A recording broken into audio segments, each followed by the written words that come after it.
Welcome to choice academy. நான் உங்கள் maths Madan. இந்த வீடியோவில் என்ன பார்க்குறோன்னா லைவ் 41 தான் நம்ம பார்க்க போகிறோம். என்ன டாபிக் அப்படின்னு பார்த்தீங்கன்னா ரீசனிங், காரணிவியல் அப்படின்ற டாப்பிக்கில் இருந்தால் பார்க்க போகிறோம். வாங்க டைரெக்டாக நம்மளோட லைவ்க்குள்ளே போயிடலாம்.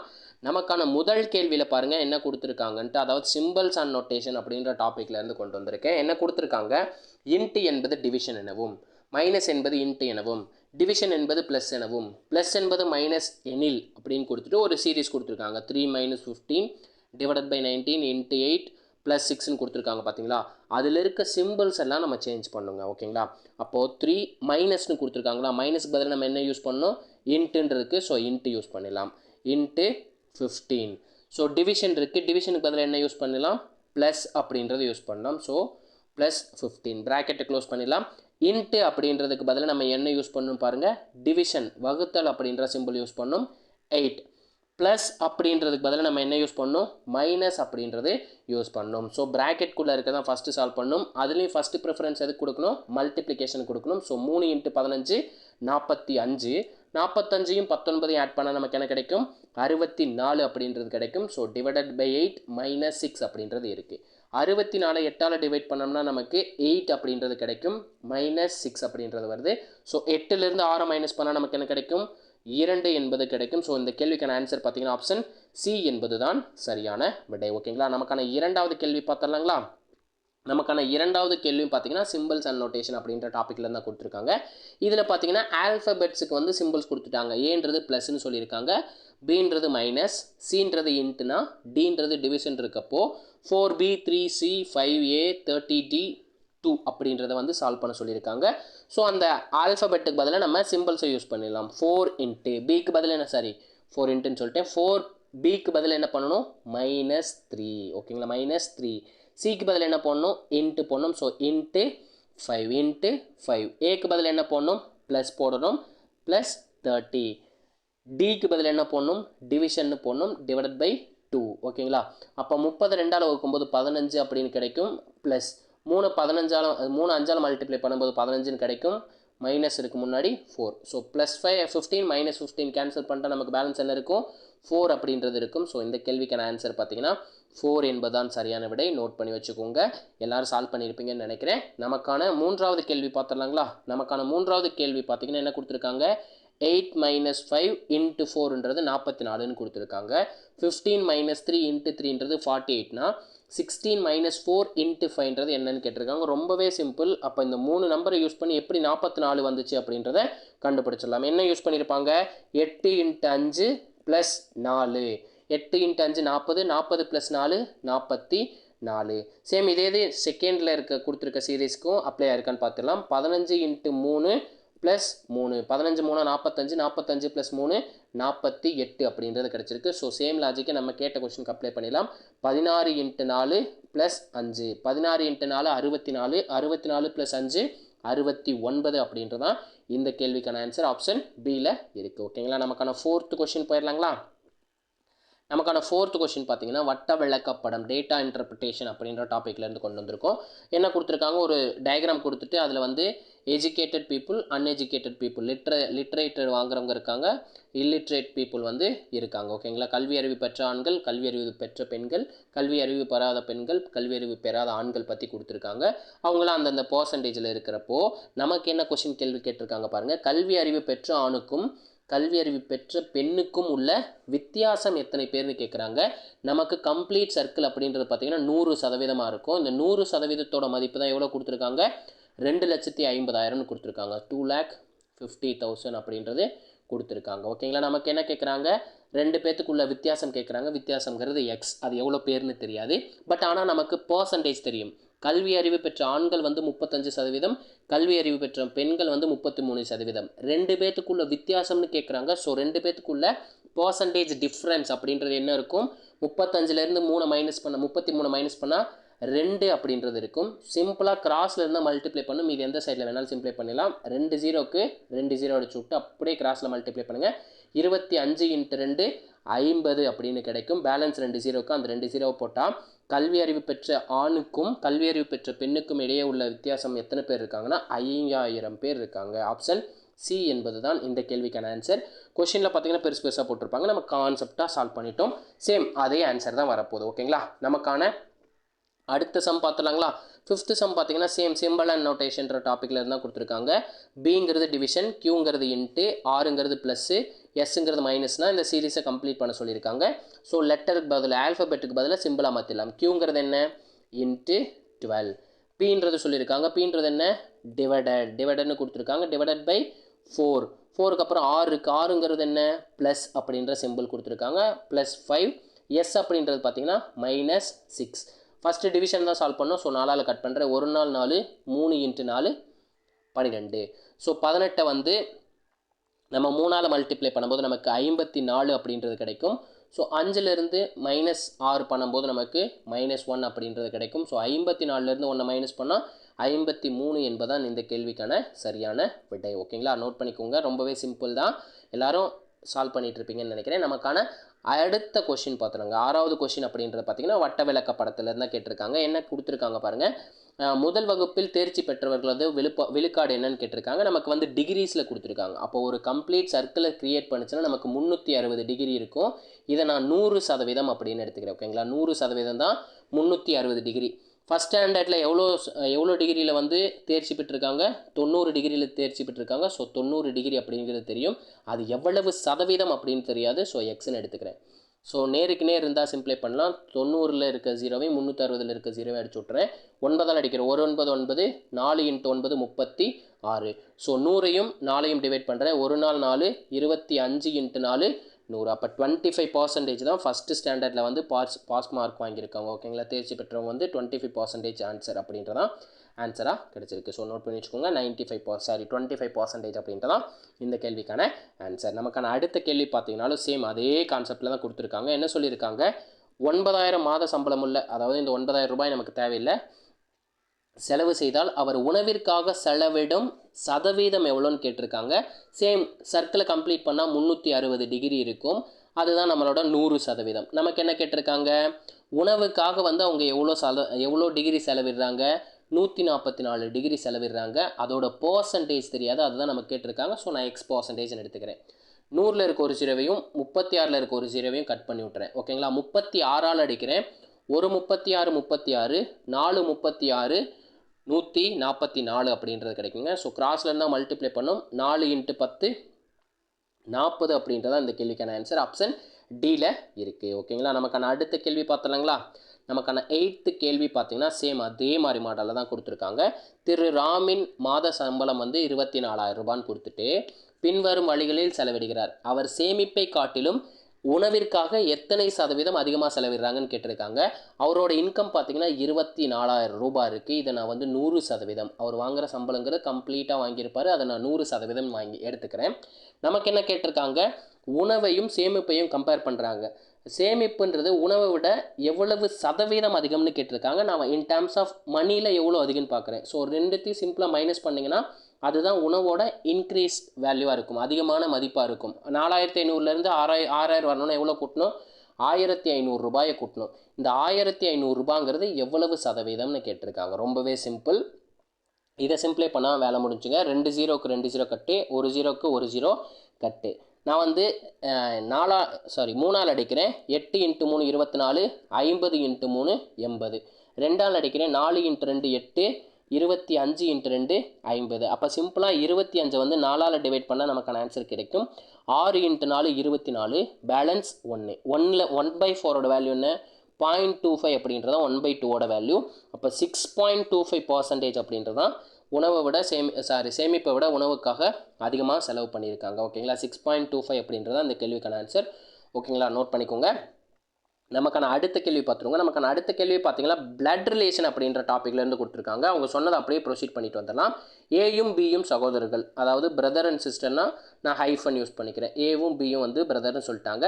அதே மாதிரி சியும் டியும் பிரதர்ஸ்ன்னு சொல்லிட்டாங்க. ஸோ சியும் டியும் பிரதர்ஸ்ன்னு சொல்லிட்டாங்க. நெக்ஸ்ட் என்ன கொடுத்துருக்காங்க? ஏயுடைய மகன், அப்போ ஏவுக்கு ஒரு பையன் இருக்காங்க, மகன் வந்து டியின் சகோதரன். அப்போ டியோட சகோதரன் யார்? சி. அப்போ சி தான் யாராக இருக்க முடியும்? ஏவோட பையனாக இருக்கணும். நெக்ஸ்ட் ஜென்ரேஷனை வந்து நான் டினோட் பண்ணுறதுக்கு ஹைஃபன், அதாவது வெர்டிக்கல் லைன் வந்து யூஸ் பண்ணிக்கிறேன். நெக்ஸ்ட் என்ன கேட்டிருக்காங்க? சிக்கு பி என்ன ஒருவன் கேட்டிருக்காங்க. அதாவது சின்றவர் இருக்கார் பார்த்தீங்களா, இவருக்கு பின்றவர் என்ன ஒருவன் கேட்குறாங்க. அதாவது அப்பாவோட தம்பி அல்லது அண்ணனாக இருக்கிறவங்க நம்மளோட மரபில் எப்படி சொல்லுவோம், பெரியப்பா சித்தப்பான்னு சொல்லுவோம். பட் ஆனால் இந்த இடத்துல இங்கிலீஷ் டேர்ம்ஸில் என்ன அடைக்கிடுவாங்க, அங்கிள் மாமா அப்படின்ற டேர்மில் கொண்டு வந்து சிம்பிளாக அதை அடைக்கிடுவாங்க. அப்போ சிக்கு வந்து பீன்றவர் யார், மாமா, அங்கிள் அப்படின்ற ரிலேஷனாக தான் இருக்க முடியும். ஓகேங்களா, ரொம்பவே சிம்பிள் தான், நோட் பண்ணிக்கோங்க. நமக்கான 10வது கேள்வி பார்த்துடலாங்க. நமக்கான 10வது கேள்வி பார்த்தீங்கன்னா பிளட் ரிலேஷன் அப்படின்ற டாப்பிக்கில் தான் இருந்து கொண்டு வந்திருக்கோம். என்ன கொடுத்துருக்காங்க, ஏ என்பவர் பியின் சகோதரன். அப்போ ஏன்றவர் பியோட சகோதரன். ஓகே, எழுதியாச்சு. நெக்ஸ்ட் என்ன சொல்லியிருக்காங்க, சி என்பவர் பியின் தந்தை. அப்போ பிக்கு மேலே இருக்கவர் தான் யார், சி அப்படின்றவர் இருக்கார்.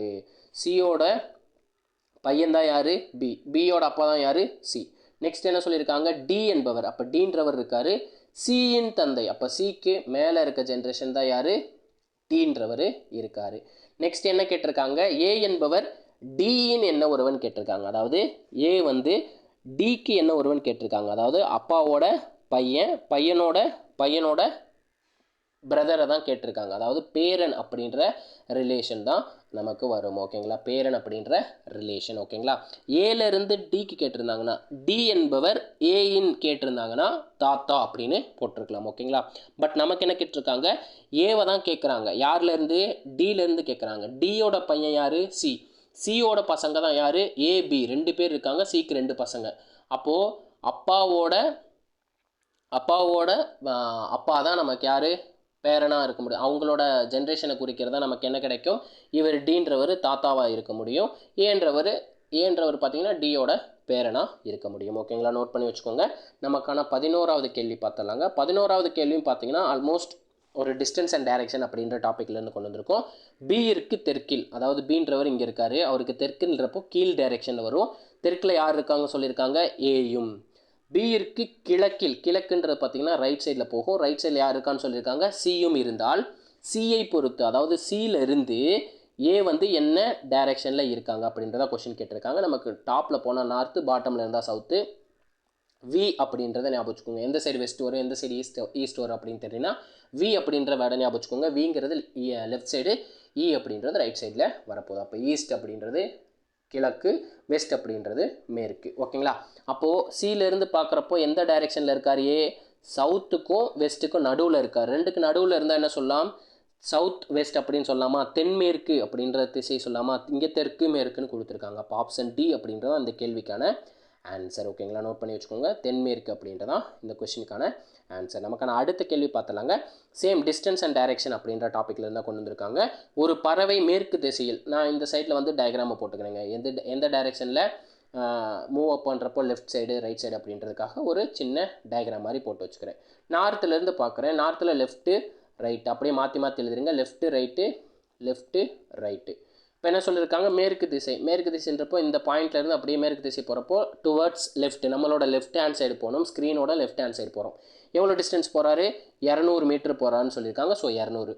நெக்ஸ்ட் என்ன சொல்கிறாங்க, 200 மீட்டர் பறந்து வலதுபுறம் திரும்பி. அப்போ நம்ம வெஸ்ட்டில் நிற்கிறோம், இந்த இடத்துல நிற்கிறோம்னா நமக்கு ரைட் சைடுங்கிறது எங்கே, மேல் நோக்கி போனோம்னா நமக்கு ரைட் சைடு, கீழ் நோக்கி வந்தோம்னா லெஃப்ட் சைடு. அப்போ ரைட் சைடுங்கிறது வலதுபுறம்ன்றப்போ நம்ம டாப்பில் போகணும், மேலே போகணும், மேல் நோக்கி போகணும். இதான் ஸ்டார்டிங் பாயிண்ட். மேல் நோக்கி போகிறப்போ எவ்வளோ டிஸ்டன்ஸ் போகிறாங்கன்னு சொல்லியிருக்காங்க, 100 மீட்டர் போகிறாங்கன்னு சொல்லியிருக்காங்க. ஸோ 100 மீட்டர் எடுத்துக்கலாம். நெக்ஸ்ட் என்ன சொல்லியிருக்காங்க, பின்னர் கிழக்கே அப்படின்றது பார்த்தீங்கன்னா நம்மளோட ஸ்க்ரீனோட லெஃப்ட் சைடில் இருக்குது. ஸோ ஸ்க்ரீனோட ரைட் சைடில் இருக்குது. ரைட் சைடு எவ்வளோ டிஸ்டன்ஸ் போகணும்னு சொல்லியிருக்காங்க, 300 மீட்டர் போகணும்னு சொல்லியிருக்காங்க. ஸோ நம்ம ஸ்டார்டிங் பாயிண்ட்டை விட கொஞ்சம் டிஸ்டன்ஸ் வந்து சேர்த்து போட்டிருக்கேன். அப்போ இது வந்து 300 மீட்டர். நெக்ஸ்ட் என்ன சொல்லியிருக்காங்க, பறந்த பின் திரும்பி தெற்கு திசைன்னு சொல்லியிருக்காங்க. தெற்குன்றது நம்மளோட டவுன்வேர்ட் சைடு தான் சவுத்து குறிக்கும். ஸோ சவுத்துன்றது பார்த்தீங்கன்னா 100 மீட்டர் வந்து வந்திருக்காருன்னு சொல்லியிருக்காங்க. அப்போ இதுதான் எண்டு பாயிண்ட்டு. ஸோ ரெக்டாங்கிள் வந்து நமக்கு கிரியேட் ஆயிடுச்சு. ரெக்டாங்கிளோட எதிர் பக்கங்கள் என்னவாக இருக்கும், சமமாக இருக்கும். அப்போது நமக்கு என்ன கேட்குறாங்க, ஸ்டார்டிங் பாயிண்ட்டுக்கு எண்டு பாயிண்ட்டுக்குள்ள டிஸ்டன்ஸ் கேட்குறாங்க. ரெண்டுமே அப்போ 2 சைடு ஈக்குவலாக இருக்கும். டோட்டல் டிஸ்டன்ஸ் பார்த்தீங்கன்னா 300. அப்போ அந்த 300லேருந்து 200 மைனஸ் பண்ணிட்டா இந்த டிஸ்டன்ஸ் என்னவாக தான் இருக்க முடியும், 100ஆக தான் இருக்க முடியும். அப்போ இந்த கேள்விக்கான ஆன்சர் பார்த்தீங்கன்னா 100 மீட்டர் அப்படின்றது இந்த கேள்விக்கான ஆன்சர். ஓகேங்களா, நமக்கான அடுத்த கேள்வி 13வது கேள்வி பார்த்துலாங்களா. 13வது கேள்வி பார்த்தீங்கன்னா ரேங்கிங் அப்படின்ற டாப்பிக்லேருந்து கொடுத்துருக்காங்க. என்ன கொடுத்துருக்காங்க, கிடை வரிசையில், அதாவது ஒரு ரோ இருக்குது, அந்த ரோவில் ராகுல்ன்றவர் பார்த்தீங்கன்னா லெஃப்ட் சைடில் இருந்து, அதாவது இதிலேருந்து லெஃப்டில் இருந்து பார்த்தீங்கன்னா 12வது பொசிஷனில் இருக்கார். அதேமாதிரி இடமிருந்து வலதுபுறத்திற்கு, அதாவது 12வது போகிறாரு. நெக்ஸ்ட்டு வந்து பார்த்தீங்கன்னா இடதுபுறம் இருந்து 4வது பொசிஷனில் இருக்கார். அதாவது லெஃப்ட் சைடில் தான் 4th பொசிஷனில் இருக்கார்.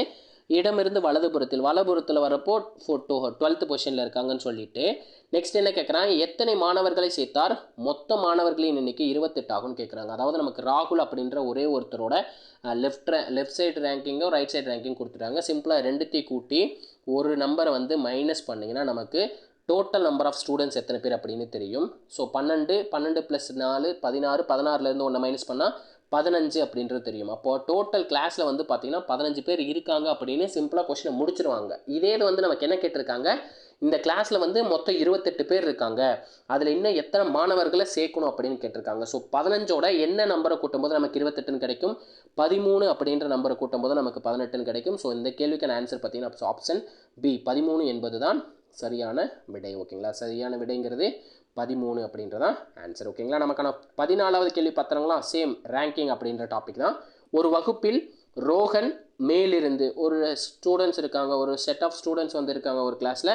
டாப்பில் இருந்து பார்த்தீங்கன்னா 7th பொசிஷனில் இருக்கார் யார், ரோஹன் அப்படின்றவர்.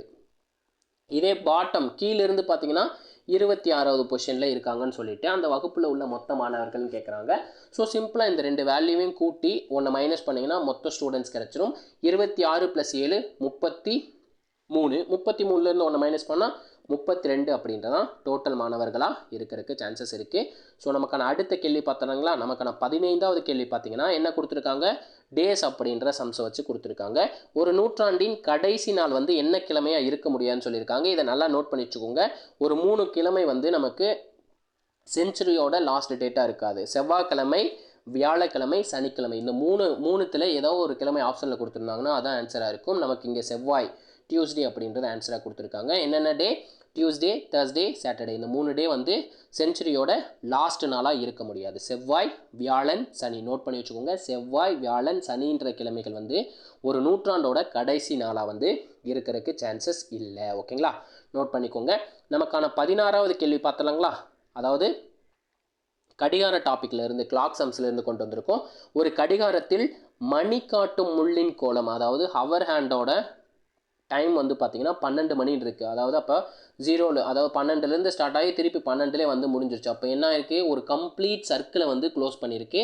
அப்போது மணிக்காட்டு முள்ளோட கோணம் என்னவாக இருக்கும், ஒரு கம்ப்ளீட் சர்க்கிளை ஃபினிஷ் பண்ணால் 360 டிகிரியாக இருக்கும். கரெக்டுங்களா, 360 டிகிரியாக தான் இருக்கும் ஒரு கம்ப்ளீட் சர்க்கிள் போடுறப்போ. இப்போ 12 மணி அப்படின்றது பார்த்திங்கன்னா ஒரு கம்ப்ளீட் சர்க்கிளை போட்டிருக்கும். 1 2 3 4 அப்படியே போயிட்டுருக்கப்போ 12 அப்படின்றது ஒரு சர்க்கிள் கிரியேட் ஆகிருக்கும். அப்போ 360 டிகிரி அப்படின்றது தான் இந்த கேள்விக்கான ஆன்சர். ஓகேங்களா, நமக்கான 17வது கேள்வி பார்த்தாங்களா, சேம் கிளாக் சம்ஸ்லேருந்து கொண்டு வந்திருக்காங்க. என்ன கொடுத்துருக்கோம் பாருங்கள், கடிகாரத்தில் 7க்கும் 8க்கும் இடையில் கடிகாரத்தின் முட்கள் எத்தனை மணியில் எதிரெதிரே ஒரே நேர்கோட்டில் அமையும்னு கேட்குறாங்க. ஓகேங்களா, ஒரு கிளாக்கை வரைஞ்சிக்கலாம். ஓகேங்களா, அப்போ 6ஓட ஆப்போசிட்டில் என்ன டைம் இருக்கும், 12 அப்படின்ற டைம் இருக்கும். 6க்கு அப்புறம் என்ன டைம் வரும், 7. அப்போ 7ஓட ஆப்போசிட்டில் எதிர்த்தளத்தில் வந்து என்ன டைம் வந்திருக்கும், 1 அப்படின்றது இருக்கும். பார்த்தீங்களா, இந்த 1 வச்சு தான் நம்ம சம் சால்வ் பண்ண போகிறோம். நமக்கு வந்து பெரிய முள் பெரிய முள் வந்து 1 கிட்டே இருக்கும்போது எவ்வளோ நிமிடம்னு சொல்லுவோம், 5 நிமிடம்னு சொல்லுவோங்களா. அந்த 5 எழுதிக்கோங்க. ஓகேங்களா, 5 எழுதிட்டு அதே நம்பரை நியூமரேட்டரில் எழுதிக்கோங்க. 5 / 11 அப்படின்றத போட்டிங்கன்னா நமக்கான ஆன்சருங்க. 5 5/11 அப்படின்றதான் நமக்கான ஆன்சராக இருக்கும். ஓகேங்களா, நமக்கான ஆன்சர் என்ன, 5 5/11. இதுக்கு ஒரு ஃபார்முலா இருக்குங்க, 12/11 m அப்படின்றதான் ஃபார்முலா. ஓகேங்களா, எம்முக்கு பதில் என்ன சப்ஸ்டியூட் பண்ணணும், ஒரு மணி நேரத்தில் வந்து கடிகாரம் 1 கிட்ட, பெரிய முள்ளோடது வந்து 1 கிட்ட இருக்கிறப்ப என்ன நிமிஷம் போடுவோம், 5ன்னு போடுமா. அப்போ 12 × 5 60/11 இருக்கும். 60ல் எத்தனை 5 இருக்குது, 5 11 55. 60ல் 55 போச்சுன்னா பேலன்ஸ் 5 / 11 அப்படின்றது இருக்குது. ஸோ 5/11 அப்படின்றத நமக்கான ஆன்சர். ஸோ இப்படி 7 மணி முடிஞ்சதுக்கப்புறம் 5 5/11 நிமிடங்கள் அப்படின்றத இந்த கேள்விக்கான ஆன்சராக இருக்குது. ஓகேங்களா, நோட் பண்ணிக்கோங்க. சரி சார், 12/11 சொன்னீங்க, இங்கே 60/55 இருக்கே சார், என்னென்னு பண்ணிக்கலாம் அப்படின்னா 12 × 5 60, 11 × 5 55. ஸோ 12/11 m அப்படின்றதே நீங்கள் யூஸ் பண்ணிக்கலாம். ஓகேங்களா, நமக்கான 18வது கேள்வி பார்த்துலாங்களா. 18வது கேள்வியில் என்ன சொல்லியிருக்காங்க, 2019 நாட்காட்டி எந்த ஆண்டின் நாள்காட்டிக்கு சமமாக இருக்கும்? அதாவது 2019 காலாண்டும் நெக்ஸ்ட்டு எப்போது அதே மாதிரி காலாண்டு வரும்னு கேட்டிருக்காங்க. ஸோ நெக்ஸ்ட் இயரில் இருந்து, அதாவது டிஃப்ரென்ஸ் வந்து 7 எந்த வருஷம் வருதோ அந்த வருஷத்தில் தான் நமக்கு வந்து பார்த்திங்கன்னா சேம் கேலண்டராக இருக்க முடியும். 2010 அப்படின்றது பார்த்திங்கன்னா நான் லீப் இயர் இல்லை, சாதாரண வருஷம். அப்போது 365 நாட்கள் இருக்குமா, அதில் எத்தனை வீக்ஸ் இருக்குதுன்னு கண்டுபிடிக்கலாம். 52 வீக்ஸ் இருக்கும். பேலன்ஸ் பார்த்திங்கன்னா அந்த ஒரு நாள் இருக்கும் பார்த்திங்களா, இந்த ஒரு நாள் தான் வந்து நமக்கான ஆட் டேஸ்ன்னு சொல்லுவாங்க, ஒற்றை நாட்கள்னு சொல்லுவாங்க. அப்போ சாதாரண வருஷமாக இருந்தால் ஒரு ஒற்றை நாள் இருக்கும். லீப் இயராக இருந்தால் பார்த்திங்கன்னா 2 ஒற்றை நாட்கள் இருக்கும். ஸோ 2010 அப்படிங்கிறது சாதாரண இயர், ஸோ ஒற்றை நாட்கள் வந்து 1 இருக்கும். 2011 பார்த்திங்கன்னா நான் லீப் இயர் தான். ஸோ ஒரே ஒரு நாள் தான் ஒற்றை இலக்கமாக இருக்க போது. 2012 அப்படின்றது பார்த்திங்கன்னா லீப் இயர். ஏன்னா 4ஆல் டிவைட் ஆச்சுன்னா அந்த வருஷத்தை வந்து லீப் இயர்னு சொல்லுவாங்க. இதே ஒரு செஞ்சுரியாக இருந்துச்சுன்னா 4ஆலேயும் டிவைட் ஆகணும், 400ஆலேயும் டிவைட் ஆகணும். அந்த மாதிரி 2 நம்பராலேயும் டிவைட் ஆனால் மட்டும்தான் அந்த செஞ்சுரி, அந்த நூற்றாண்டை வந்து லீப் இயர் அப்படின்னு சொல்லுவோம். ஸோ நமக்கு இயர் தான் கொடுத்துருக்காங்க. ஸோ 4ஆல் டிவைட் ஆனாலே அது லீப் இயராக மாறிடும். ஸோ 2013 அப்படின்றது பார்த்திங்கன்னா நான் லீப் இயர். ஸோ ஒரே ஒரு ஆட் டேஸ் மட்டும் இருக்கும். அப்போ எவ்வளோ நாள் வந்திருக்கு? 1 2 4 5 5 நாள் வந்துருச்சு. 2014 அப்படின்றது பார்த்திங்கன்னா நான் லீப் இயர், ஒரே ஒரு ஆட் டேஸ் தான் வந்திருக்கு. 6 நாள் வந்து கிடச்சிருச்சு. நெக்ஸ்ட்டு எப்போ 7ஆவது நாள் வருதோ அந்த இயர் தான் நான் வந்து சேம் காலண்டர்னு சொன்னேன். அப்போ 2015 ஒரே ஒரு ஆட் டேஸ் தான் இருக்கும். அப்போ மொத்தம் எத்தனை நாட்கள் ஆச்சு பாருங்கள், 7 நாட்கள் ஆச்சு. அந்த 7ஆவது ஒற்றை நாள் வந்து எந்த வருஷத்தில் வருதோ அதுதான் நமக்கான சேம் கேலண்டர் இயராக இருக்கும். ஸோ 2015 அப்படின்றதான் இந்த கேள்விக்கான விடையாக இருக்கும். ஓகேங்களா, ஆப்ஷன் பி என்பது தான் சரியான விடை. சேம் அதே மாதிரி தான் போட்டிருக்காங்க. நமக்கான அடுத்த கேள்வி பார்த்தலாங்களா. 19வது கேள்வி பார்த்தீங்கன்னா வென் டயக்ராம் வச்சு கேட்டிருக்காங்க. என்ன கொடுத்துருக்காங்க?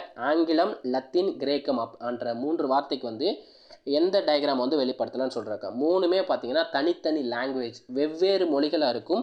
அப்போ ஆங்கிலம்ன்றது ஒரு மொழியாக இருக்கும், லத்தீன்றது ஒரு மொழியாக இருக்கும், கிரேக்கம் அப்படின்றது ஒரு மொழியாக இருக்கும். ஸோ 3மே தனித்தனி சர்க்கிளாக தான் கிரியேட் பண்ண முடியும். ஆப்ஷன் டி அப்படின்றது ஆன்சர். இன்கேஸ் வந்து இங்கே கிரேக்கம்னு கொடுக்காம மொழிகள் அப்படின்னு கொடுத்துருந்தா நமக்கு என்ன ஆன்சர் வந்திருக்கும்?